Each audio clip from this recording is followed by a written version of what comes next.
Global Talk.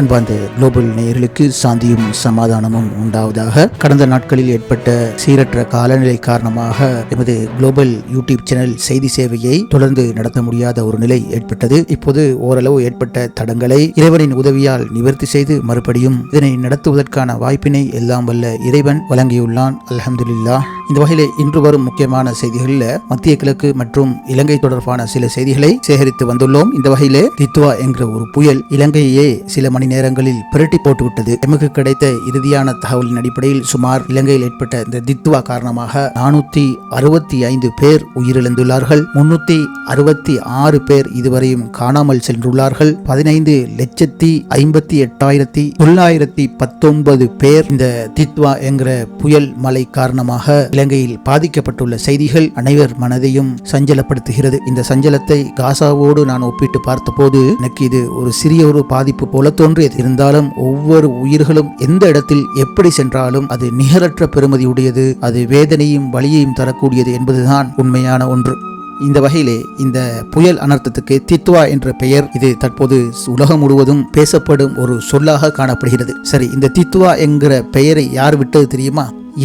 யமன் நாடுதான் இந்த முறை இலங்கையில் ஏற்பட்ட இந்த சூறாவளிக்கு தித்வா என்பதை பெயர் வைத்துள்ளனர். தித்வா என்பது யமன் நாடு, அதாவது ஹூதிகள் இருக்கும் பிரதேசத்துக்கு தெற்காக அரபிக்கடலில் சொக்கட்ரா என்னும் அழகிய ஒரு தீவு உள்ளது. இந்த தீவு யமன் நாட்டுக்கு சொந்தமானது. தற்போது யமன் பல துண்டுகளாக பிரிந்து காணப்பட்டாலும், அதாவது யமனின் ஒரு பகுதியில் அமெரிக்கா, UAE, சவுதி அரேபியா ஆதரவு பெற்ற ஒரு பகுதி, இன்னொரு பகுதியில் ஹூதிகள், இன்னொரு பகுதியில் IS போன்ற பயங்கரவாதிகளின் கட்டுப்பாட்டுக்குள் உள்ள பிரதேசங்களும் இந்த யமன் நாட்டில் உள்ளது. இருந்தாலும் இந்த யமனுக்கு பொதுவான ஒரு வானிலை காலநிலை ஆராய்ச்சி மையம் என்பது யமன் பிரிவினைவாதிகளுக்கு மத்தியில் அனைவராலும், அதாவது யமனின் பிரிவினைவாதிகளால் ஏற்றுக்கொள்ளப்பட்ட ஒன்றாக இந்த வானிலை ஆராய்ச்சி நிலையம் இயங்கி வருகிறது.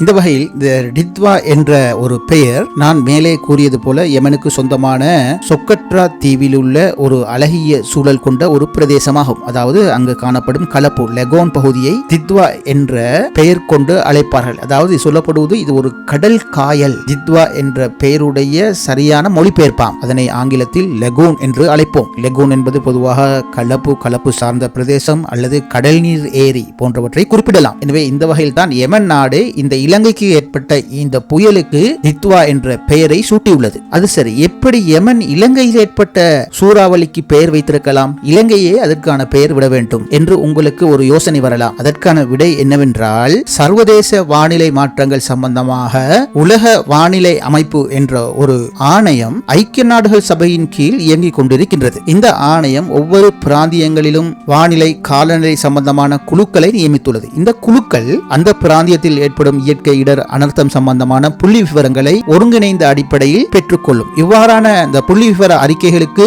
அதாவது இடர் அனர்த்தங்களுக்கு பெயர் வைத்தால் அந்த அறிக்கை ஒழுங்குமுறைப்படி இலகுவாக பகுப்பாய்வு செய்யலாம். இந்த வகையிலேயே இந்திய பெருங்கடலில் வடக்கு பகுதியில் ஏற்படும், அதாவது குறிப்பாக வடக்கு பகுதி என்று சொன்னால் வங்கக்கடல், வங்காள விரிகுடா மற்றும் அரபிக்கடல் போன்ற பகுதியில் ஏற்படும் சூறாவளி புயல் சம்பந்தமான பெயர்களை அந்த பகுதியில், அந்த வலயத்தில் உள்ள நாடுகள் சுழற்சி முறையில் பெயர் வழங்கலாம் என்ற ஒரு முறை சிஸ்டம் ஒன்று வைத்துள்ளார்கள். அதாவது ஒரு முறை இலங்கை பெயர் வைத்தால் அடுத்த முறை இந்தியா பெயர் வைக்கும், அதுக்கு அடுத்த முறை பங்களாதேஷ் பெயர் வைக்கும், அப்படி ஒரு சிஸ்டம் ஒன்று உள்ளது. இந்த வகையில் வடக்கு இந்திய பெருங்கடலில் உள்ள நாடுகளான யமன், ஈரான், பாகிஸ்தான், இந்தியா, இலங்கை, மாலைத்தீவு, ஒமான், சவுதி அரேபியா, ஐக்கிய அரபு அமீரகம், கத்தார், பங்களாதேஷ், மியான்மர் போன்ற நாடுகள் எல்லாம் இவற்றில் அங்கத்துவம் பெற்றுள்ளார்கள். அதாவது வட இந்திய கடலில் ஏற்படக்கூடிய அனர்த்தங்களுக்கு பெயர் வைக்க அதிகாரம் பெற்றுள்ளார்கள். இந்த வகையிலே இந்த முறை சுழற்சி அடிப்படையில் இந்த முறை வடக்கு கடலில் எங்கேயாவது புயல் ஏற்பட்டால் யமன் தான் அவற்றுக்கு பெயர் வைப்பார்கள் என்று வட இந்திய பெருங்கடல், அதாவது இந்து சமுத்திர குழு தீர்மானித்து இருந்தது. இந்த வகையிலே இலங்கையில் ஏற்பட்ட இந்த புயலுக்கு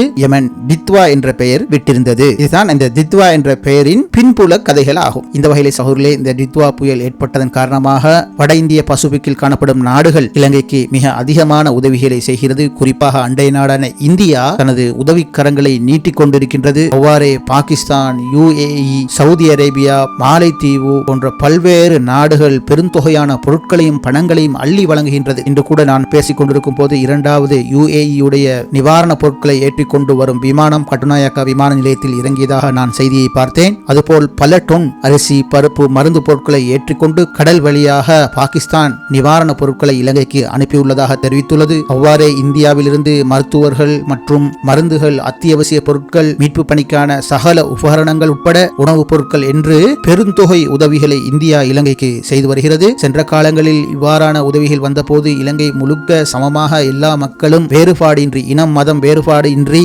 கவனிக்கப்பட்டார்களா என்று சமூக ஊடகங்கள் கேள்வி எழுப்புகிறது. ஆனால் இம்முறை அவ்வாறல்ல. இந்த புதிய அரசாங்கம் வடக்கு தெற்கு என்று பாராமல் பாரபட்சமின்றி வெளிநாட்டில் வரும் உதவிகளையும் உள்நாட்டிலிருந்து ஒதுக்கப்பட்ட நிதிகளையும் முழுமையாக மக்களுக்காக செலவிடுவதாக அதிக சமூக ஊடகங்கள், பிரதான ஊடகங்கள் எல்லாம் பேசி வருவது குறிப்பிடத்தக்க விஷயம். இது அல்லாமல் அமெரிக்கா மற்றும் ஆப்பிள் நிறுவனம் கூட இலங்கைக்கு பெருந்தொகையான உதவிகள் வழங்குவதற்கு முன்வந்துள்ளது. இது மாத்திரமில்லாமல் கிழக்காசியாவில் உள்ள இலங்கையின் நீண்ட கால நண்பன் சீனா பெருந்தொகை பண உதவிகளை இலங்கைக்கு அள்ளி வழங்குவதாக குறிப்பிட்டுள்ளதும் இங்கு ஒரு முக்கியமான விஷயம். இவ்வளவு இழப்புகள் ஏற்பட்டு நாடு கீழே விழுந்து விட்டது என்றாலும் வெளிநாட்டு உதவிகள் இந்த சிறிய தீவான இலங்கையை நிமிர்த்தி வைக்க போதுமானதாக உள்ளது. இவ்வாறு ஒவ்வொரு முறையும் இலங்கையில் பல அனர்த்தங்கள் ஏற்படும் போது இவ்வாறான உதவிகள் இலங்கைக்கு வந்ததாகவே குறிப்பிடப்படுகிறது. அதேவேளை பங்கடி அரசியல்வாதிகள் இவற்றையெல்லாம் பெருந்தொகையை ஒழுங்கிக் கொண்டு சிறு தொகையை வழங்கினார்கள் என்ற கருத்துக்களும் தற்போது ஊடகங்களில் பதியப்பட்டு வருவது எனக்கு பார்க்க கிடைத்தது.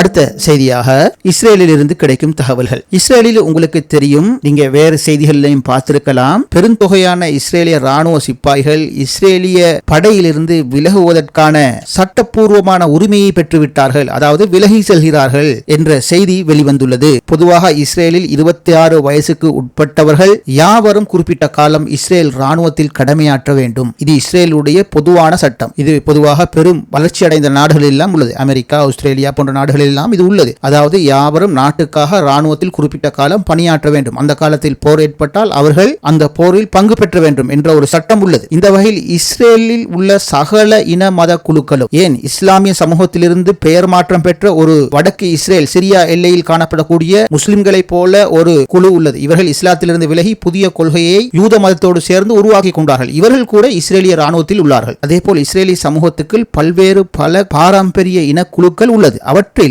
ஹெரேடி என்ற ஒரு குழு பிரபலமான குழு. அதாவது இந்த சிறு பாரம்பரிய குழுக்களுக்குள் இந்த ஹெரேடி என்கிறது பிரபலமான ஒரு மத, அதாவது யூத மார்க்கத்தை பின்பற்றுகிற, யூத மதத்தை தீவிரமாக பின்பற்றுகின்ற ஒரு குழு. இவர்கள் சார்பாக பாராளுமன்றத்தில் பல பிரதிநிதிகள் இருக்கின்றார்கள். அந்த பிரதிநிதிகள் எல்லாம் நெத்தன்யாகுடைய அரசாங்கத்தில் பங்குதாரர்கள். இந்த வகையிலே நெத்தன்யாகு இந்த ஹெரேடி குழு பிரதிநிதிகளை, அதாவது இந்த பிரதிநிதிகளின் வேண்டுகோளை ஏற்றுக்கொண்டே ஆக வேண்டும். இந்த வகையிலே இந்த ஹெரேடி குழுடைய பாராளுமன்ற பிரதிநிதிகள் எங்களது இனக்குழுக்களை சேர்ந்தவர்கள் ராணுவத்தில், அதாவது இஸ்ரேலுடைய தேசிய சட்ட பிரகாரம் கட்டாய ராணுவ சேவையிலிருந்து விதிவிலக்கு பெற்றவர்கள் என்ற ஒரு சட்டத்தை இயற்றும்படி நெத்தன்யாகுவை வற்புறுத்தி வந்தார்கள். ஆனால் இஸ்ரேலிய பாராளுமன்றமான நெசட் அவற்றுக்கு அனுமதி வழங்க மறுத்துவிட்டது. காரணம், நாட்டை பாதுகாக்க அனைவரும் ஒன்றிணைந்து போராட வேண்டும், நாட்டில் ராணுவத்தில் பங்கு கொள்ள வேண்டும் என்ற ஒருமித்த கருத்திலேயே பாராளுமன்ற உறுப்பினர்கள் உள்ளனர். ஆகவே ஒருபோதும் இந்த ஹெரேடி சமூகத்தின் கோரிக்கையை இஸ்ரேலிய பாராளுமன்றமான நெசட் அங்கீகரிக்கவில்லை. இதன் போது மிக இழுப்பறிக்கு மத்தியில் இந்த ஹெரேடி குழு இஸ்ரேலிய ராணுவத்தில் சேர்ந்து பணியாற்றி வந்தார்கள். ஹெரேடி பிரதிநிதிகளோ தொடர்ந்து இஸ்ரேலிய பிரதமர் பெஞ்சமின் நெத்தன்யாகுவை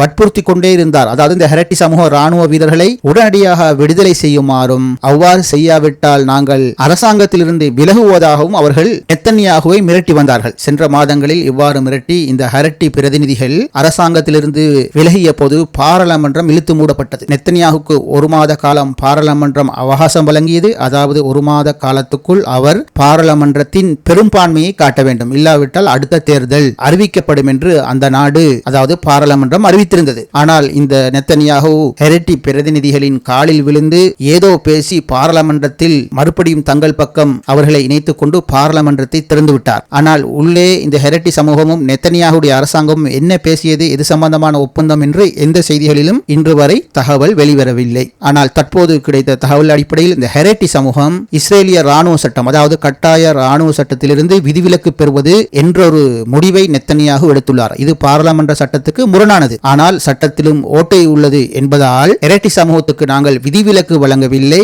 கடமைகளுக்கான நேர அட்டவணை அமைப்பதில் பெரியதொரு சிக்கல் ஏற்பட்டுள்ளது, அதனால் இந்த ஹெரேடி சமூகத்தை இப்போது விலக்கி வைத்துள்ளோம், அதாவது கட்டாய ராணுவத்திலிருந்து தற்போது விடுவித்துள்ளோம், டைம் டேபிள் போட முடியாது, அதனால் விடுவித்துள்ளோம் என்று இஸ்ரேலிய பெஞ்சமின் நெத்தனியாவுடைய அரசாங்கம் பாராளுமன்றத்தில் சாட்டுப்போக்கு கூறி அவர்களை விடுவித்துள்ளது. இதனால் பாராளுமன்றத்துக்குள் அதாவது எதிர்க்கட்சிகள் இவற்றை பார்த்து கொந்தளித்ததாக தற்போது செய்திகள் வெளிவந்துள்ளது. இந்த வகையில் எதிர்க்கட்சியுடைய முக்கிய உறுப்பினரான முன்னாள் பிரதமர் நஃப்தாலி பென்னட் இந்த நெத்தனியாவுடைய நடவடிக்கை கடுமையாக சாடியுள்ளார். நஃப்தாலி கூறும்போது இது நெத்தனியாவுடைய ஏமாற்று வேலை என்று சாடியுள்ளார். அதாவது இஸ்ரேலிய ராணுவத்துக்கு அதிக ஆட்பலம் தேவைப்பட்ட சந்தர்ப்பத்தில் இவ்வாறான ஒரு ஏமாற்று வேலையை இந்த நெத்தனியாகு செய்துள்ளார். தற்போது 1,00,000 இளம் ஹெரட்டி ஆண்கள் ராணுவத்தில் சேருவதற்காக தகுதியுடையவர்களாக காணப்படுகின்றனர். இந்த வகையில் 5 மாதங்களில் இவர்களுக்கு பயிற்சி வழங்கி ராணுவத்தில் சேர்த்து இந்த ராணுவ பற்றாக்குறையை தீர்க்க முடியும். ஆனால் அவற்றை இவர் செய்யாமல்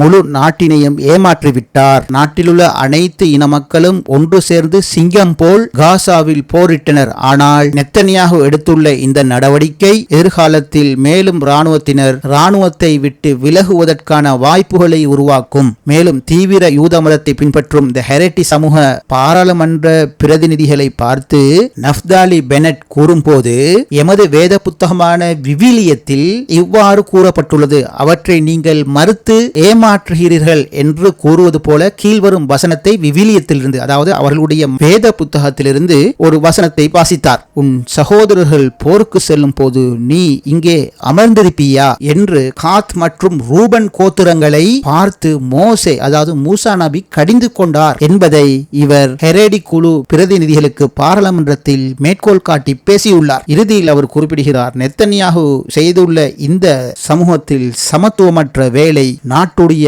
அரசியலை உலுக்கியுள்ளதுடன் நாட்டின் பாதுகாப்பு பற்றி கவலை அதிகரித்துள்ளது என்று எதிர்க்கட்சியில் இருக்கும் முன்னாள் இஸ்ரேலுடைய நஃப்தாலி பென்னட் நெத்தனியாகுக்கு கடுமையாக திட்டி தீர்த்துள்ளதாக செய்திகள் வெளிவருகிறது.